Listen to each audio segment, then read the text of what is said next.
We are continuing in our series in Psalms, and we've done 1 and 8, 19, 103, 139, 22, 23, 119. So we're up to Psalm 107, which is one of my favorite psalms in the Psalter for various reasons. This is a powerful psalm that, and again, I'm using my old Reflections teaching letter, this from May 1991. It's hard to believe, but I love the fact that the material is evergreen. You're just teaching the scriptures, and it won't change. It doesn't matter the exterior culture, because imagine you were dropped back into 91, or that you were lived in 91, even better, and were dropped into 2022. You see, what would that be like? I mean, worse than Rip Van Winkle by far. You would never even believe what you're seeing. But this is a psalm I love because it has 4 images of God's grace. 4 images of people. It depicts 4 different scenes to depict the return of the Israelites from their awful captivity in Babylonia. That it was a 70-year captivity. And he uses the same refrain near the end of each one of them. Let them give thanks. Actually, the Hebrew says, oh, that men would give thanks to the Lord for his loving kindness and for his wonders to the sons of men. 4 times we're exhorted to do that. And this whole thing is about keeping a grateful memory alive. It's a very powerful psalm as I see it. And this is a quote that I have used probably more than once with you. Martin Luther once held a rose in his hand and said, "'Tis a magnificent work of God. Could a man make but one such rose as this, he would be thought worthy of all honor." Think about that for a moment. If you could invent that, if no one saw a flower and you could make that. But the gifts of God lose their value in our eyes from their very infinity. And he also is the one who said, nothing ages more quickly than gratitude. And you've often heard me say that gratitude has a short half-life. And that gratitude, I believe, never seen it done, but it ought to be added to the standard list of spiritual disciplines. I haven't seen it in any list, but in fact, I meant to add it to my list. But it's a great discipline. Gratitude is a discipline. It's a choice. And you can choose the way of gratitude, or you can choose the way of grumbling. You can look at life from a deficiency modality or from a sufficiency mindset, can't you? Your call. It depends on whether you have an eternal perspective in this temporal arena or whether you're just limiting yourself so that the temporal arena sort of defines you. And it's a great challenge, isn't it, for all of us? What defines us? Is it the Word of God, which reveals our true riches in Christ Jesus and gives us awesome basis for gratitude at all times? Or is it going to be the world of men, which then causes us to compare and to compete and count and control and quantify and be jealous and enraged, a diminished sense of well-being, a zero-sum game, effectively. So the question is, what's our modality? What do we think? So this spiritual disease of taking grace for granted is what I mean by this. To take the grace of God as your due is a serious mistake. You might recall these, because we keep on talking about them, the spiritual renewal cards. And there are these, we've already gone through the 4 whys of pain, but I just call this to your attention to remind you that the why of grumbling, which is a cause, it's kind of becoming more and more systemic, where more and more people find themselves or think of themselves as victims, this, that, and the other. The why of grumbling is useless, and in fact, it will diminish you. Instead, you're likely to become bitter, not better. The why of grief, however, does offer some measure of good because, in fact, these are the Psalms of lament, because the why of grief doesn't say there's no meaning, it just says, I don't get it.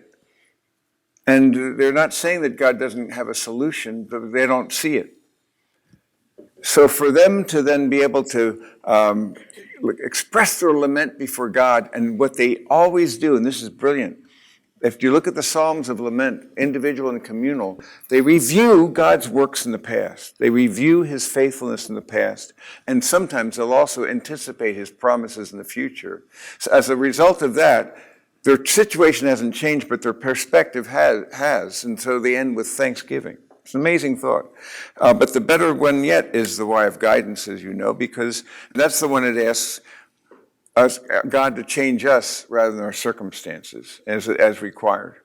The severe mercy of God sometimes forces us to ask this question. Instead of saying, why me? It asks the question, what are you doing in this thing? What are you teaching me in this? So go from the why to the what. Instead of why is it happening, which you'll never understand, even if he explained it to you. Suppose he explains it to you. Then, well, you'd have another objection, because I don't get that. Then he'd explain that. But then you'd have another, and it would go on ad infinitum. You'll never understand him or mind his ways. But instead of understanding, you're called to trust him, you see. And so there we have an understanding that God redeems what he allows, and therefore will make this occur. Then the most important one, in many ways, is the why of gratitude. Why have you been so good to me? And that is the question of this psalm, that we need to ask ourselves, why has God been so good? And for us to have a vision of his purposes in our life. The disease of ingratitude, epidemic proportions. And so how many people begin the day with wonder, amazement? Again, you ought to try, how many of you have used the morning affirmations card, the one that you use when you get up in the morning? Some of you have tried this before. I can't get there are a few hands going up here? Okay, why don't you use them? I'm not quite sure, because I'd love you to do it. I'm going to push you again. I'm sorry, but I have to do it. Do use them. Try them out. If you have the cards, if you don't, we have extras here. I can't urge you enough, because I have to ask yourself, why wouldn't you do this?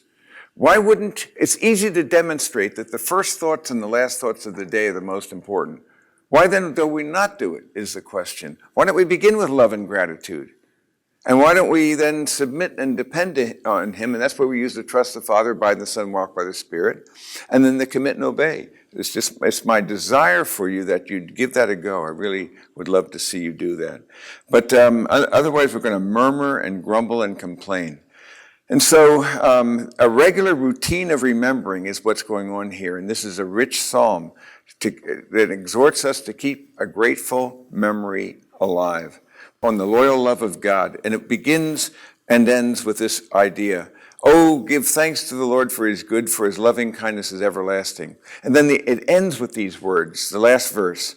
Who is wise? Let him give heed to these things and consider the loving kindness of the Lord. So it's bookended with that praise. And that's very critical for us to see. So there are four images. And what's interesting, at the end of each of these stanzas, they also say, let him give thanks to the Lord for his loving kindness and for his wonders to the sons of men. So you see this being used again and again, 8, 15, 21, and 31. Let's take a look at let's take a look at the psalm. So that we see, oh, give thanks to the Lord for his loving kindness. And then you go to the end of it and you see it here. Give thanks and consider the loving kindness, the loyal love of God, his covenant love. But it's also interesting because if you look at the structure of this, it starts off, he gives some interesting statements at first. Let the redeemed of the Lord say so, whom he has redeemed from the hand of the adversary and gathered from the lands, from the east, from the west, from the north and the south. So we know it's a post-exilic psalm because they've been gathered, and at least though they went through their horror of captivity, now they've been released and allowed to find a place that they can rest in. And so he uses this metaphors, and one is an image of wandering in the wilderness in verse 4. And then at the end of that, it tells us then, right over here, that they would give thanks to the Lord for his loving kindness. Then there are those who dwelt in darkness and so forth. So let's just work our way through these four stories. They wandered in the wilderness in a desert region. They did not find a way to an inhabited city. They were hungry and thirsty. Their soul fainted within them. Then they cried out to the Lord in their trouble. You see, the adversary drove them to call upon God's name. They wouldn't do it in their stubbornness. And this is really why they were in captivity, because of their idolatry, their stubbornness. And so he says, ultimately, they wandered. They didn't find a way. They were hungry. They cried out, but finally they did cry out to the Lord in their trouble, and he delivered them out of their distress, and he led them by a straight way to go to an inhabited city. And then here's the refrain. Oh, that men would give thanks to the Lord for his loving kindness and for his wonders to the sons of men. And then he gives a little coda, for he has satisfied the thirsty soul, and the hungry soul he has filled with good. And so going back to this scene, as I say in the first scene, we have a caravan of travelers who are lost in the desert. And the people are on the point of perishing. And they cried out to the Lord, and this expression is found again and again. And when they cry out, God responds to their cry for help by leading them directly to the city they could not find by themselves, and is satisfying their hunger and thirst. I want you to see this. Similarly, to those who are lost, Christ offers himself as the way of life. To those who are hungry, he offers himself as the bread of life. To those who are thirsty, the water of life. And to those who are exhausted, the rest that can only be found in him. So it's a portrait then of his fidelity and about God's ability to deliver us and give us rest. Now the second scene portrays the Israelites as prisoners who are afflicted because of the rebellion against the prophets and the divine counsel that was graciously given through them. So if we see in our text, it tells us the second scene. They were those who dwelt in the darkness and in the shadow of death, prisoners in mercy and chains, because they had rebelled against the words of God. Again, they were in this bad condition because of the rebellion against him. And he describes how they spurned the counsel of the Most High. Therefore, he humbled their heart with labor. They stumbled, and there was none to help. Then they cried out to the Lord in their trouble. He saved them out of their distresses. And he brought them out of darkness into the shadow of death. He broke their bands apart. And what does he say? What's the refrain? Oh, that men would give thanks to the Lord for his loving kindness and for his wonders to the sons of men. For he has shattered gates of bronze and cut bars of iron asunder. It's beautiful structure in this work. So what you have here are people. In the first scene, you had people who were in a world that was too big, and they were lost and needed to find a way. In this scene, we have there are people who are bound in a world that's too small, confined to prison. So he explores the different dimensions of this for us. Going back to our commentary then, so that it's a world that's too small. So they, in their hopelessness, their toil and bondage, they cry to the Lord, who rescues them and removes their fetters and sets them free. So you can use a lot of imagery. In fact, my friend Stephen Kratz and I are planning to do this as part of a book we're going to create. And it's going to be on these 8 Psalms. And each one is going to use my content that I'm reading to you from Reflections, and then his artwork. I'll give you a sketch he made for this Psalm. It's just the first rough draft. It's not at all what it'll be like, but it gives you the concept. So here we have a third scene. So because I love that you can imagine how you can illustrate this and he's a very effective illustrator. The third scene uses the images of fools who take the advice of no one and are afflicted with illness because of their insolence and rebellion. By the way, I stress that the fool in Scripture is not intellectually impaired necessarily, but is morally deficient, you see. So in 17 to 22 then, we read about this third scene. So fools, because of their rebellious way, and because of their iniquities, in all instances then, it's because of this, a consequence. You're bound by that. You're diminished by that because of your rebellion against the flourishing hand of God. If you would only, and I long for you to do this, he told them, that you would only follow my instructions, and do what the Lord your God has offered you, then it would be well with you. But they choose not to. So it says because of their rebellions, they got ill. Their soul abhorred all kinds of food, and they drew near to the gates of death. Then they cried out to the Lord in their troubles. You see again the structure of the psalm. And it says he saved them out of their distress. So again, the affliction leads to the cry out to God in every instance. He sent his word and healed them, so that the word of God heals them and delivers them from their destructions. And then this refrain, let them give thanks to the Lord for his loving kindness and for his wonders to the sons of men. Third time we've seen that. Let them also offer sacrifices of thanksgiving and tell of his works with joyful singing. So it's a beautiful poetic structure, because there's a whole dynamic of structuring that is elegant indeed. And in fact, then that's not even counting the meter and the way it rhymes ideas. It's brilliant wonder. And so the idea that they would offer sacrifices of thanksgiving. And then, you've all heard this phrase, haven't you? Those who go down to the sea in ships. Isn't there an old movie, by the way, by that name, Down to the Sea in Ships? I think there is. So this is a very well-known one. And so this is our fourth scene. Effectively, having healed them and delivered them from destruction, again, as I wrote, many people likewise come to Christ only when they have reached the end of their tether. And so that's a severe mercy that God will allow. If it requires that, so let it be. And that's exactly what happened with my wife. That's how she came to faith. It was this accident that should have taken her life. I've told you this story before, but when I went there and saw it in the pound, it was impossible for anyone to escape. And she described, because the engine had been pushed 3 feet back. She didn't have a seatbelt. This was in '68. It was a crane backing up on the Stemmons Freeway. And I saw the steering wheel broken. How did her body break the steering wheel? A thick plastic. How could that be? And also broke the windshield. How could that be? She herself described it as she knew she was dying. Everything went checkerboard as she was about to lose her life. Then she called on the name of the Lord. You see, she did not, and she even wrote this inscription to me. The man who's exiled from himself and God, whose intervention we no longer believe in, let alone expect. That's what she said half a year before that. Isn't that interesting? So be it. Now, when she turned 50, it started to hit in. The results came in. It's like 10 sports injuries at once, you can imagine. And that's one of the reasons why my bride is in this condition. But I don't think we would regret that for a moment, you see, because it was a good outcome.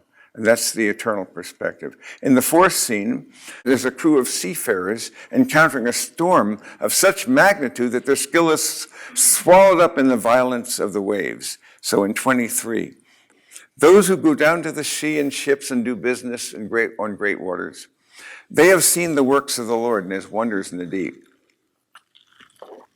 For he spoke and raised up a stormy wind, which lifted the waves of the sea.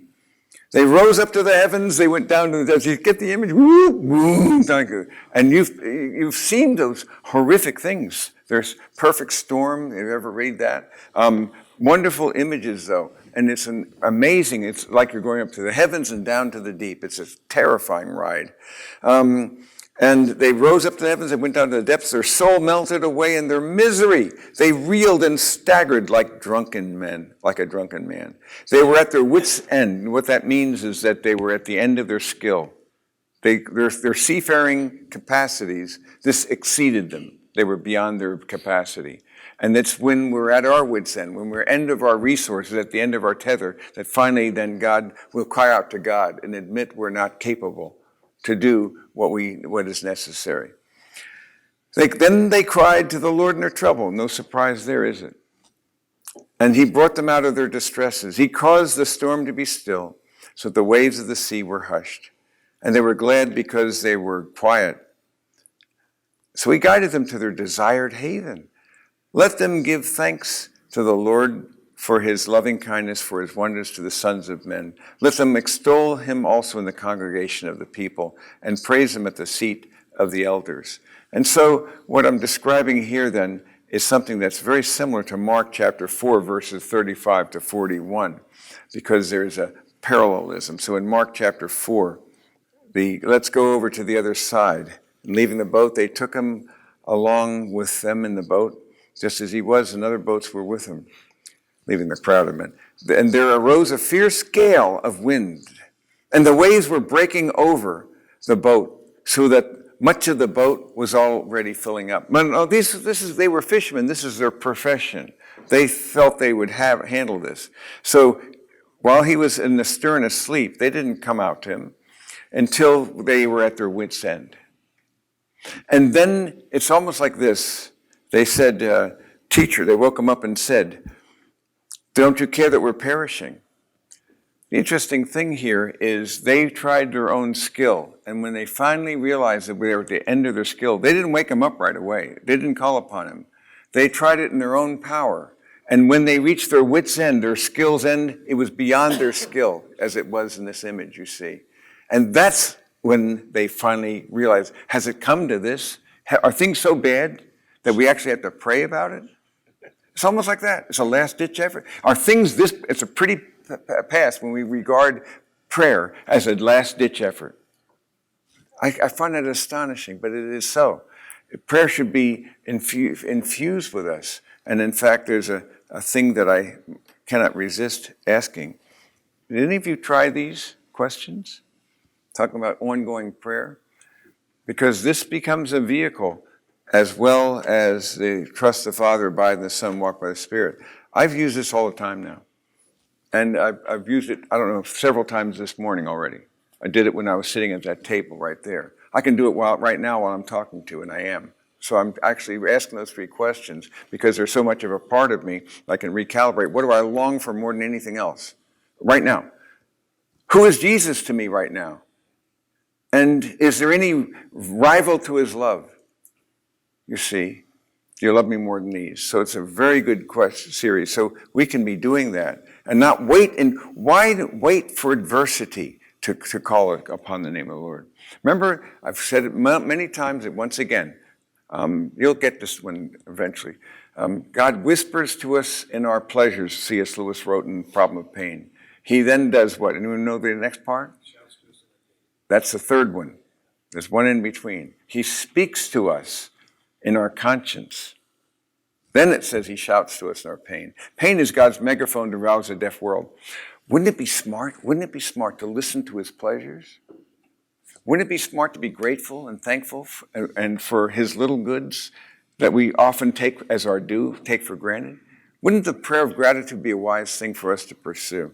So it's intriguing how this is the case. So all four scenes, as I say, to reveal the folly of thinking we're masters of our fate. In all these instances, God is sovereign over the affairs of nature, and he's also over the affairs of men. That's how the psalm ends. I don't have time to develop it. He speaks about how God has authority over nature and authority over men. And there's no security outside of his care. So I say we would be wise to recognize ourselves in this fourfold picture of plight and salvation. We are the wanderers, the prisoners, the sick, and the storm-tossed. And you notice who've been retrieved. Wanderers have been retrieved. And then the second group are the prisoners have been released.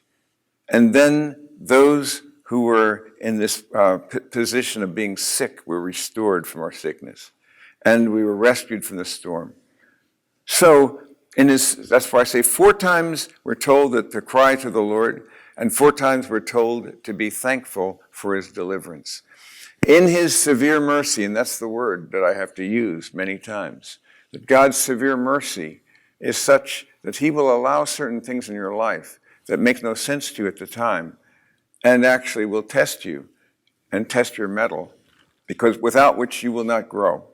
You will not become a person of depth and consistency without adversity, because it's needful in the fallen world to become conformed to his image of Christ by being conformed to and to share the fellowship of his sufferings, being conformed to his death. No way around it. So do we choose then to have the prayer of gratitude and the hard thanksgiving, even when things are not going as we would like. It is a very hard thanksgiving.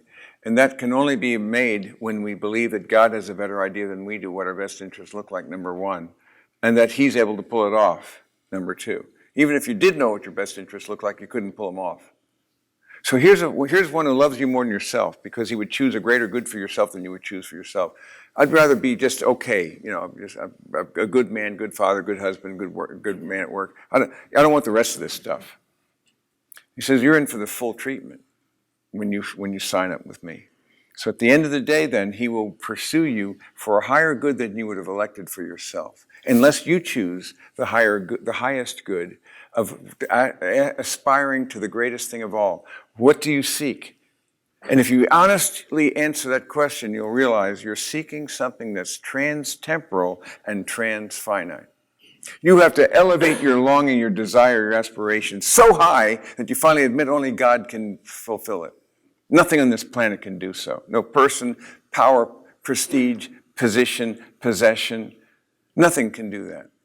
And to admit that then is to long for so much. What do you seek? And then the answer is you, O Lord, should be. Not where you're staying.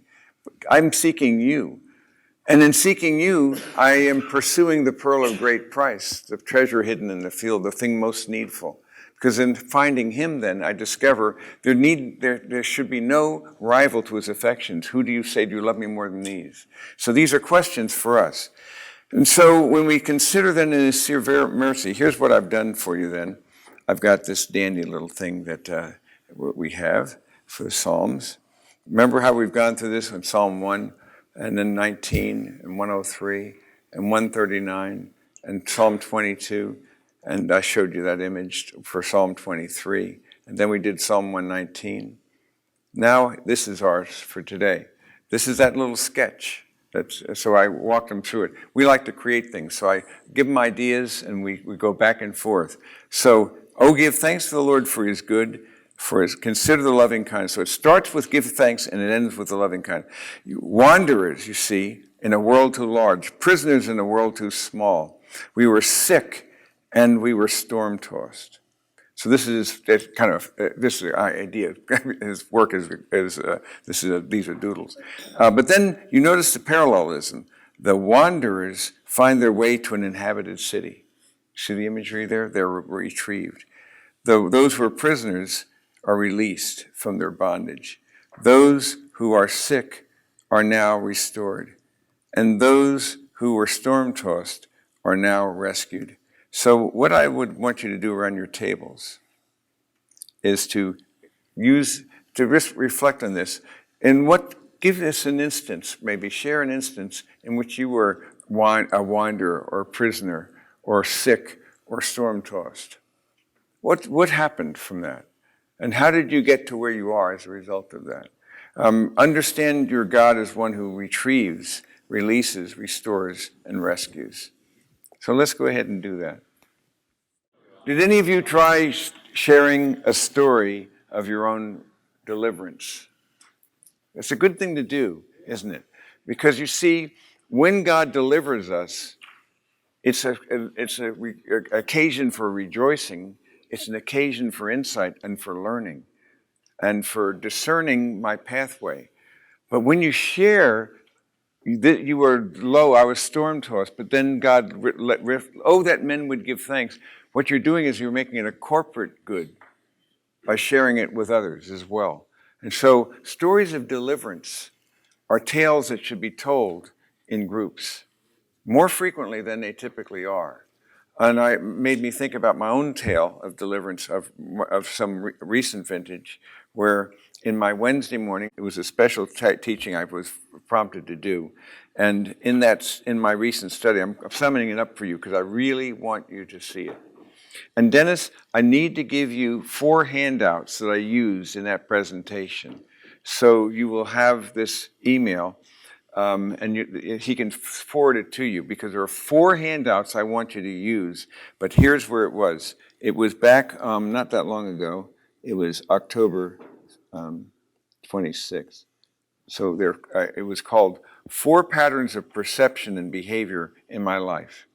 I would like you to see the video, And I'd like you to look at these handouts that correspond to the video, because there I describe maybe as low a point as I had ever been in my life.